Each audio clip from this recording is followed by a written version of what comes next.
안녕하십니까. 프로토왕TV입니다. 스포츠 토토 배트맨, 토토는 토토왕TV에서, 프로토는 프로토왕TV에서, 토토왕TV와 프로토왕TV 쌍구독 해주시면 감사하겠습니다. 자, 이번 시간은 직전 프로토 경기별 예상, 자, 복귀를 한번 해보도록 하겠습니다. 다시 보기 하면서 다음, 이 복귀의 의미 자체가 거기에 있는 거죠. 다음 공략을 미리 준비해 놓는 것. 또 비슷한 이러한 승부를 만났을 때 또 해당 팀에 대해서 정리를 좀 미리 해 두면 다음 공략 이어짐에 있어서 더 자신감 있게 더 힘을 실어서 공략할 수 있게 되는 것. 자, 복귀의 의미가 이제 거기에 있습니다. 복귀의 중요성은 100번 강조해도 지나치지 않는 것. 복귀를 해야 이긴다 라는 생각 다시 한번 가져보면서 자, 복귀 시간을 한번 가져보도록 하겠습니다. 자, 보시면 이게 이제 직전 회차 복귀니까 14회차가 됩니다. 14회차 14회차 14회차가 되는데요. 여기서 살펴볼 게 10번 경기 그리고 피오렌티나랑 스페치아의 경기였습니다. 요 결과는 3대 0으로 이겼는데 이것은 피오렌티나 쪽으로 아주 강하게 일단 별표 담아 놓고 그리고 이제 승부를 진행을 시켰던 것이었죠.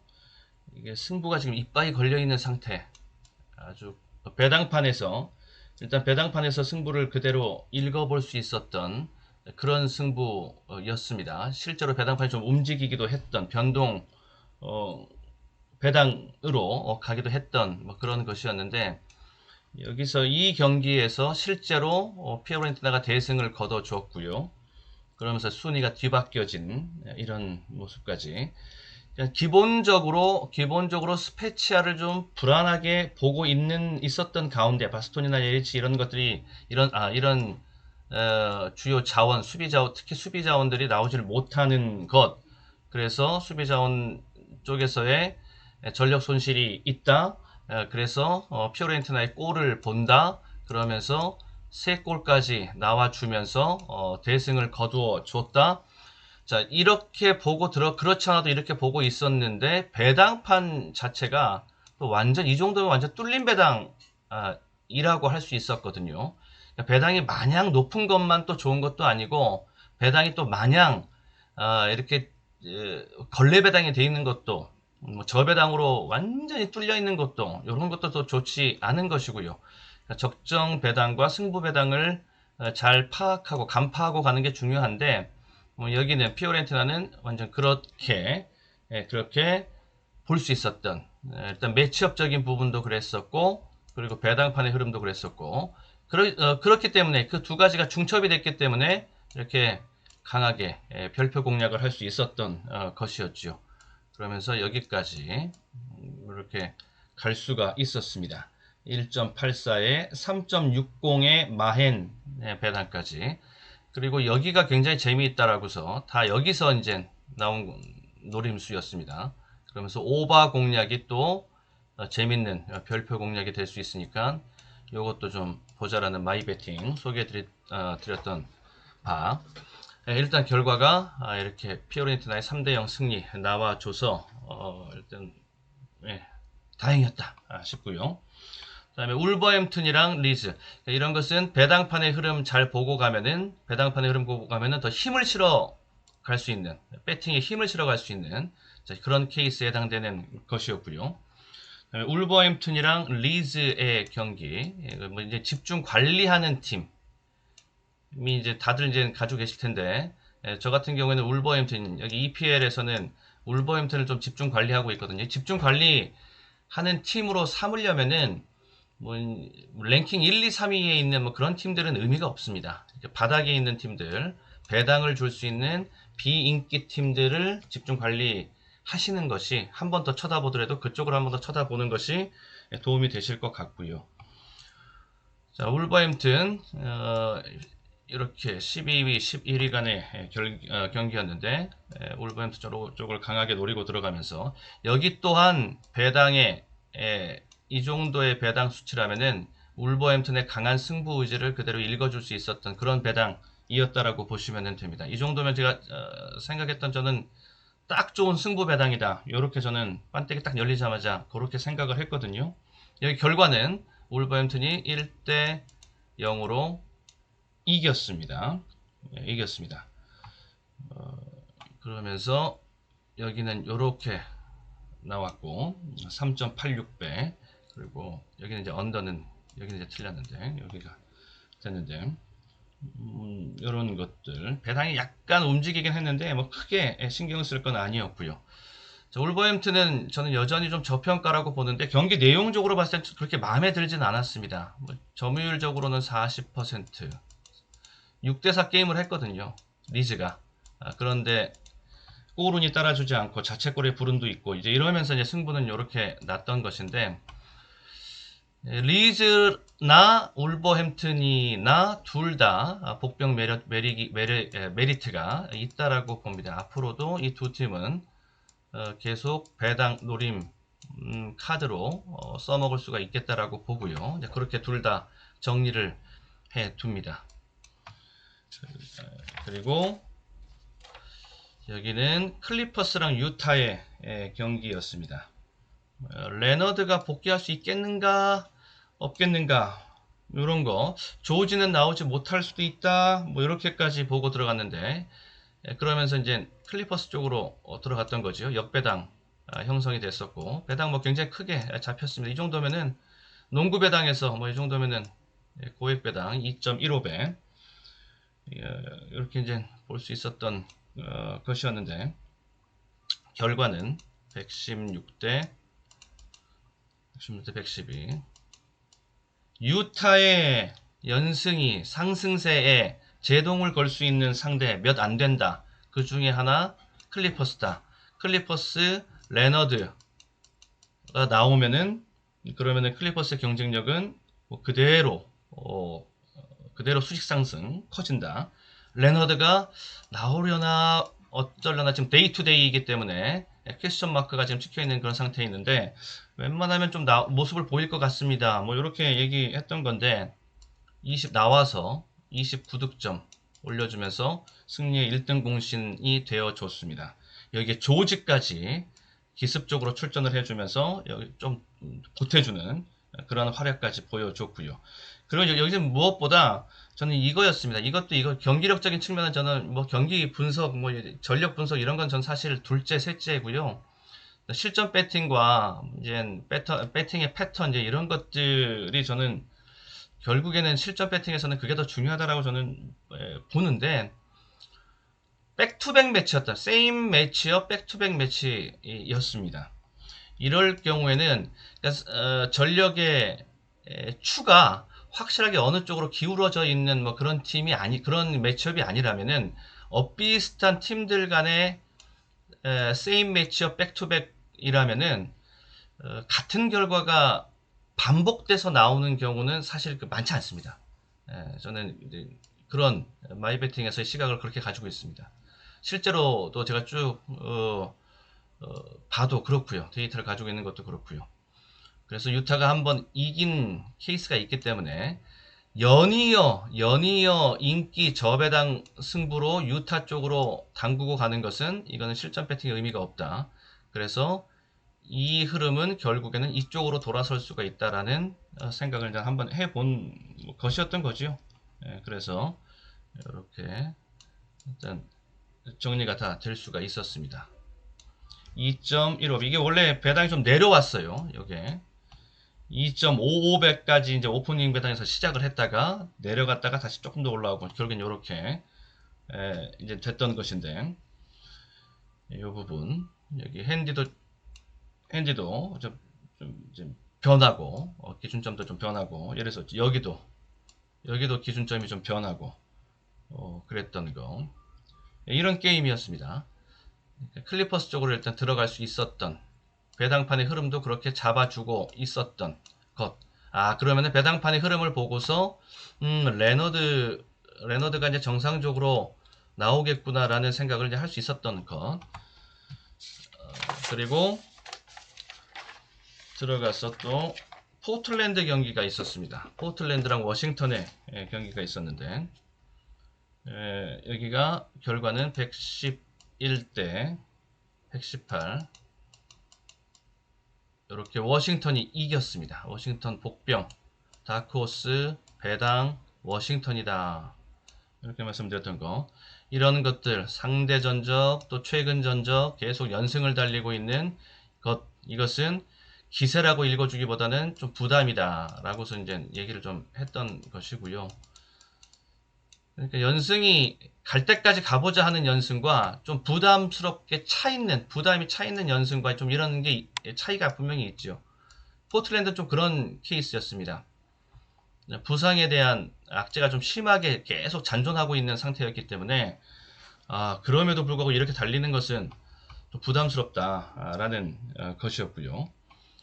여기 이제 워싱턴 쪽으로 그런 것들 이것도 이제 다 실전 배팅에 사실 뭐 부상자를 따지고 거기서 이제 포메이션을 이런 것들은 이제 전력 분석 같은 영역이고 이런 거에서 포인트를 잡아서 이렇게 포인트를 잡아서 보는 건 이제 실전 배팅의 이제 배팅의 패턴의 영역이고 이제 이러는 건데 저는 그쪽으로 더 접근 해도 충분히 볼 수 있었던 것이었다라는 거. 워싱턴 배당은 오히려 더 올라갔습니다. 배당이 더 올라갔어요. 이게 적중 배당이 2.22배 오프닝 배당이었는데 이게 2.35배까지 그래서 올라갔습니다. 이렇게 뭐 땡큐죠. 뭐 이렇게 적중이 됐던 이런 거. 여기까지가 이제 전반전 이었었고 후반전에서는 또 어떤 것들이 있었는지 한번 이어서 보도록 하겠습니다.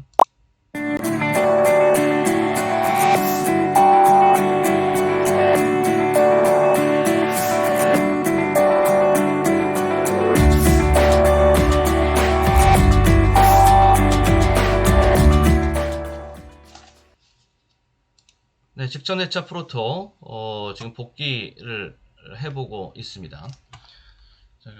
프로토 14회차 이제 후반전에서는 어떤 내용들이 있었냐면 살펴볼 것들이 요거 193번 경기 에스턴 빌라랑 레스터 시티의 경기였었거든요. 이거 이제 1대 2로 레스터가 이겼습니다. 이겼는데 여기 좀 힘 주어 들어갈 수 있는 거 요렇게 요 오버 배당이 상당히 좋은 별표 공략이 될 수가 있었다라는 거. 여기는 골이 좀 나올 수 있다라는 거 감지가 됐던 것이고 이렇게 적중은 이제 이렇게 나와준 케이스입니다. 2.15배 2.15배 여기서 이제 갔는데 마감 배당에서는 조금 더 내려갔습니다. 2.08배까지 조금 더 이제 내려간 수치가 있는데 그래도 뭐 이 정도면은 적중 가치, 배당 가치는 뭐 충분히 있었다라고 볼 수가 있었고 여기도 이제 마찬가지로 3.85배 마엔 이 자리 이렇게 볼 수 있었고 레스터는 위기를 넘겨놓은 상태였기 때문에 지금이 고비가 아니라 이제 지금은 달릴 자리고 레스터가 쭉 이러다가 고비가 좀 이렇게 있었고 지금은 이제 바디 다시 복귀하고 이러면서 다시 달리는 자리 추세 전환의 포인트가 딱 이 자리에서 터닝 포인트가 나와줬기 때문에 레스터는 이 정도 배당이면 꿀배당이었다. 그래서 특히 오바에 대한 공략 여기까지 읽어낼 수 있었던 것이 다행이었고 앞으로도 레스터 시티는 계속적으로 배팅이 가능하다. 이렇게 보고요. 에스턴 빌라는 약간 페이스가 좀 가라앉아 있는 느낌, 그러니까 반등의 기미가 좀 보이지 않는 느낌입니다. 시즌 초 같은 모습을 앞으로 계속 보여주지는 못할 거예요. 저는 그렇게 봅니다. 그러니까 에스턴 빌라의 시즌 초반의 모습을 기대하고 기억하고 또 계속 좀 노리고 계셨던 분들은 좀 컨트롤을 해주셔야 되지 않겠는가. 그래서 뭐 제 관점은 좀 그래서 그 얘기도 같이 한번 더 붙여보고요. 레스터 시티는 계속 달려도 된다. 배당 주는 자리 이렇게 뭐 배당 주는 자리도 괜찮고 괜찮다. 이렇게 레스터 시티 같은 경우는 배당이 이렇게 살짝이라도 움직여주면은, 떨어져주면은 더 힘을 실어볼 수 있겠다. 뭐 그런 대표적인 팀입니다. 막 뭐 빅2, 빅3처럼 막 그렇게 배당을 주물럭주물럭 하는 팀은 아니기 때문에, 하지만 랭킹과 실력은 항상 그렇게 유지가 되는 팀이니까 배팅 메리트가 있는 팀인 거죠. 이게 이러는 건. 그 다음에 205번 경기에서 님이랑 보르도의 경기였습니다. 여기는 사실 이 경기력적인 측면에서 좀 전력 분석으로 조금 더 무게 중심을 두고 접근을 했던 뭐 그런 거였는데요. 여기서 이제 올림픽 님이 이제 이겼지 않습니까? 여기가 결국에는 이제 승을 가져가는데 보르도는 득점하지 못하고요. 영봉으로 또 이제 당하고 마는데, 요거 배당이 지금 2.85배가 적중인데, 초고 배당인데, 최종 마감 적중 배당은 3.0입니다. 더 올라갔어요. 님은 더 올라가고, 보르도는 더 떨어지고, 물론 이제, 코리안 배당도 조금 있었을 수도 있다. 뭐, 이렇게 생각은 되는 부분인데, 3.0까지 이렇게 적중이 됐던 거. 그리고 여기까지 언더까지 다 적중이 됐던 건데, 여기도 물론 같이 또 올라갔죠. 1.6배까지.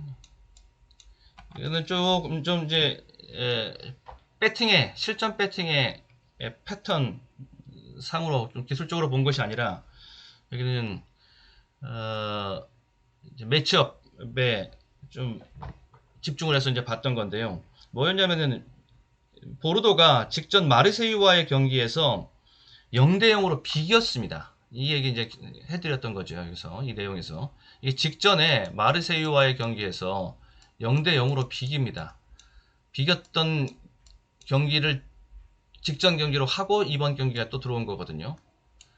근데 이때 마르세유가 2명이나 퇴장을 당했습니다. 2명이나. 수적 우세를 지금 2명이나 더 플러스 2, 마이너스 2, 이 상태에서 게임을 하는데 한 골도 넣지 못하고서 비겨버렸습니다. 그거 보고서 안 되겠다. 뭐 황의조 할아버지는 안 되겠다 싶었던 거지요. 그러면서도 또 이렇게 배당이 또 빠진단 말입니다. 페이버릿 잡고 가고 볼 이유가 없었던 거죠. 이거는 뭐 분석적으로 매치업적으로 접근했던 그런 경기. 그러면서 이렇게 3.0배당까지 3.0배당 고액배당 적중을 비교적 쉽게 할 수 있었던, 강조해서 말씀드리면서, 그리고 최고 배당 적중은 요거였습니다. 파리랑 모나코의 경기.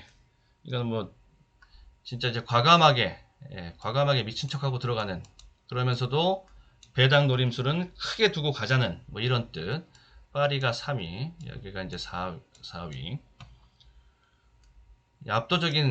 압도적인 점유율을 가지고서 경기를 했어요, 파리가. 근데 결국에는 골에서 집니다. 이렇게. 그래서 나온 배당이 4.55배 배당. 여기 움직임이 없이 마감. 빠질 법도 한데. 제 마이 배팅에서 봤을 때는 여기가 좀 빠져주면 더 좋겠는데, 그럼 여기 올라가는 거니까. 근데 그런 것 없이 이대로 스테이가 된, 오프닝 배당에서 그대로 스테이가 된 상태에서 마감. 이렇게 됐던 거. 그리고 이렇게 4.55배입니다. 배당이.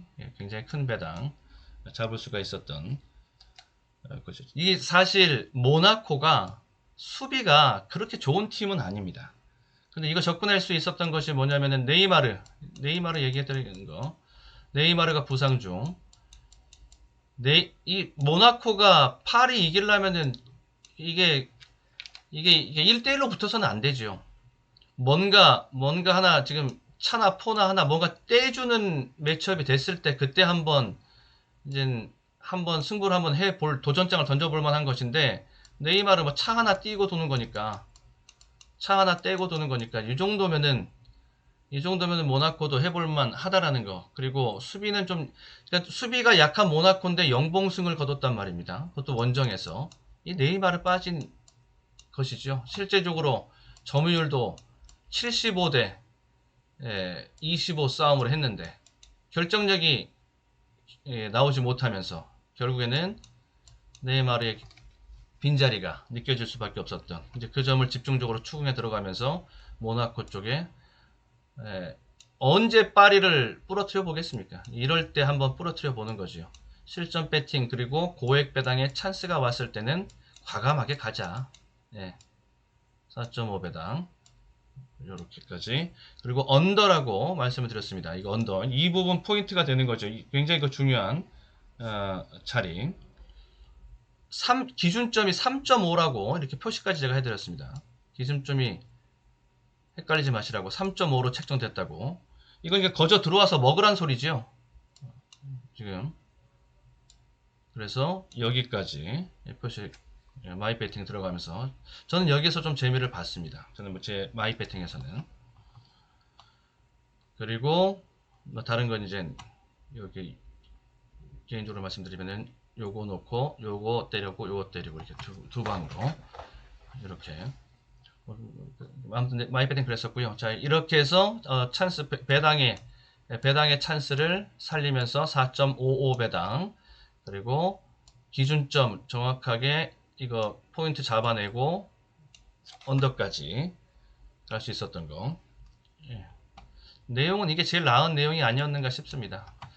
자, 이제 예상적으로 봤을 때 보르도는 뭔가 좀 터닝 포인트, 좀 기점이, 분위기 전환이 좀 필요해 보이고요. 그렇지 않으면 보기 힘들고, 여기는 얘네가 세서 본 거 아니니까요. 지금 여기에 지금 헐렁헐렁한 게 보였기 때문에 봤으니까, 여기는 다음 경기까지 또 끌고 가는 것은, 이것은 일단 보류. 여기는 계속 끌고 갈 수 있다라고 그랬고, 모나코는 만약에 파리가 온전한 전략으로 붙으면 모나코 이렇게 들어가지 않았을 겁니다. 모나코 같은 경우에는 인기 배팅에, 페이버릿 배팅에 좀 더 어울리는 팀이기는 합니다. 일단 수비가 약하고 공격적으로 가야 될 팀이기 때문에 그건 좀 고려하셔서 차기 배팅 하실 때 좀 그런 고려점을 좀 두시고. 그 다음에 254번 이거 이제 이 경기 끝나고 제가 이제 지금 영상을 좀 찍고 있는 건데, 이게 아침에, 월요일 아침에 보고서 해놓고서 지금 월요일 중에 지금 하고 있는 건데, 뉴올리언스가 이겼습니다. 여기 스코어가 120대 115 이렇게. 뉴올리언스는 집중 관리하고 있는 팀입니다. 제가 역시 이제 관리팀에 대한 공략 그리고 결과가 나오는 뭐 이런 거. 자이언에 대해서 언급을 해드리면서 강조해드렸고요. 자이언이 있는 뉴올리언스 저평가 계속 노리고 들어간다. 관리팀이다. 이런 거 28득점 올려주면서 승리의 견인차 역할을 했습니다. 리바운드도 10개나 잡아내고. 뉴올리언스는 약점이 외곽이 조금만 받쳐주면은 성적이 초반 레이스도 좋았을 텐데 그게 이제 되질 못해서 이랬던 건데요. 레딕이 제대로 지금 외곽에서 3점을 쏴주지 못하고 있는 상태거든요. 지금 팀 내에서도 그렇고 팬들도 그렇고 별로 평도 좀 좋지 못하고 나가려면 나가라 이런 식인데, 여기 배당인 뉴올리언스 배당 1.98배입니다. 2.0배가 조금 안 되는 2배짜리 배당 적중이라고 이제 보시면 돼요. 역배당입니다. 근데 이제 외곽에 대해서 조금 해법이 나온 것이 잉그람 외곽 슛, 잉그람이랑 그다음에 론조볼 이렇게가 좀 조시아트도 던지고 있고요. 특히 잉그람 쪽에서 슛감이 많이 좋아졌어요. 원래 여기 이쪽으로 뉴올리언즈 오기 전만 하더라도 씩씩하게 던지기는 하는데 정확도가 좀 떨어지는 요런 잉그람이었는데, 많이 정확도도 이제 좋아진 모습입니다. 볼도 이제 같이 넘어오면서, 둘이 같이 넘어왔잖아요. 넘어오면서 비슷한, 던지는데 성공률은 좀 떨어지는, 그런데 계속 던지면서 득점은 좀 확보해 가는 이런 스타일이었는데, 이제는 성공률이 외곽 3점 성공률이 좀 많이 올라오는, 정확도가 많이 좋아진 모습입니다. 얘네들이 특히 얘네들이 3점으로 많이 이제 지원 사격을 해줄 수 있다라면 자연히 버티고 있기 때문에 페인트존에서의 그 득점 확보와 함께 이제 밸런스가 맞아서 본격적으로 한번 반등을 기대해 볼 수 있겠다 싶습니다. 아담스가 이 경기에서 못 나왔어요. 아담스가 없는 가운데서도 이런 결과를 냈다라는데 더 의미가 있고, 아담스가 발목이 좀 좋지 못하다고 하는데, 근데 크게 문제될 건 아닌 것 같고요. 일단 데이투데이로 떠 있는 상태이고, 뭐 복귀 머지않아 할 것이다 이렇게 지금 나와 있기 때문에 아담스가 오면은 좀 더 재밌을 승부가 될 거라고 보여집니다. 그런데 배당은 앞으로도 계속 줄 팀입니다. 뉴올리언스. 그리고 빅 팀들과 붙어도 경쟁력이 있고요. 그러면 이 정도의 배당은 앞으로도 계속 줄 수 있는 팀이라고 봅니다. 이 상대들 다 해볼 수 있는 상대들입니다. 이 정도 급수, 그러니까 상위권에 있는 팀이라고 할지라도 여기는 뉴올리언스는 앞으로도 복병으로 저는 계속 끌고 갈 그러한 카드입니다. 라고 리뷰 또 그리고 추후의 그 예상 노림까지 거기까지 한번 정리해 드리면서 이제 마무리를 짓도록 하겠습니다. 이 정도 내용 살펴보면서 복귀 한번 해보도록 하겠습니다. 저는 이 복귀의 중요성을 굉장히 중요하게 여기고 있어서 얘기할 적중과 더불어서 다 얘기할 거리가 좀 많은 그러한 내용들이 보여서 한번 복귀의 시간을 가져봤습니다. 앞으로도 웬만하면은 이 복귀 시간 갖고 한번 넘어가 보려고 합니다. 앞으로도. 자, 이상으로 마치도록 하겠습니다. 구독과 좋아요 한 번씩 눌러주시면은 감사하겠습니다. 자, 이어지는 이제 다음 회차 15회차가 되겠습니다. 경기별 예상 준비해서 다시 또 업로드 해드림으로 뵙도록 하겠습니다. 수고 많으셨습니다.